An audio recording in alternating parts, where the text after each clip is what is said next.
മാസങ്ങൾ നീണ്ടുനിന്ന തയ്യാറെടുപ്പുകൾക്ക് വിരാമമിട്ട് SSLC പരീക്ഷ സംസ്ഥാനത്ത് വ്യാഴാഴ്ച ആരംഭിക്കും. 17,271 വിദ്യാർത്ഥികളാണ് ഇത്തവണ കോട്ടയം ജില്ലയിൽ പരീക്ഷ എഴുതുന്നത്. ഇതിൽ 8,752 ആൺകുട്ടികളും 8,519 പെൺകുട്ടികളും ഉൾപ്പെടുന്നു. കോട്ടയം വിദ്യാഭ്യാസ ജില്ലയിലാണ് ഏറ്റവും കൂടുതൽ വിദ്യാർത്ഥികൾ പരീക്ഷ എഴുതുന്നത്.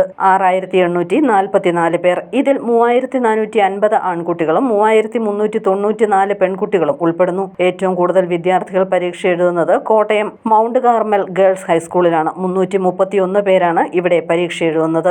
സർക്കാർ സ്കൂളുകളിൽ തൃക്കൊടിത്താനം ഗവൺമെന്റ് ഹൈസ്കൂളിലാണ് ഏറ്റവും കൂടുതൽ വിദ്യാർത്ഥികൾ പരീക്ഷ എഴുതുന്നത്. 68 ആൺകുട്ടികളും 41 പെൺകുട്ടികളും. ഏറ്റവും കുറവ് വിദ്യാർത്ഥികൾ പരീക്ഷ എഴുതുന്നത് കാട്ടാമ്പാക്ക് NSS HSSലാണ്. ഒരാൾ മാത്രമാണ് ഇവിടെ പരീക്ഷ എഴുതുന്നത്. സർക്കാർ സ്കൂളുകളിൽ തലയോലപ്പറമ്പ് ഗവൺമെന്റ് VHSSൽ 3 പേർ മാത്രമാണ് പരീക്ഷ എഴുതുന്നത്. പരീക്ഷാ പേടി അകറ്റാനും വേനലിൽ കുട്ടികളുടെ ആരോഗ്യം സംരക്ഷിച്ച് സുഗമമായ നടത്തിപ്പിനും ശക്തമായ മുന്നൊരുക്കമാണ് വിദ്യാഭ്യാസ വകുപ്പ് നടത്തിയത്. പരീക്ഷ ഈ മാസം 30-ന് സമാപിക്കും. കഴിഞ്ഞ തവണ 99.81% വിജയം നേടി സംസ്ഥാനത്ത് രണ്ടാമതായിരുന്നു കോട്ടയം ജില്ല. News bureau, Kottayam.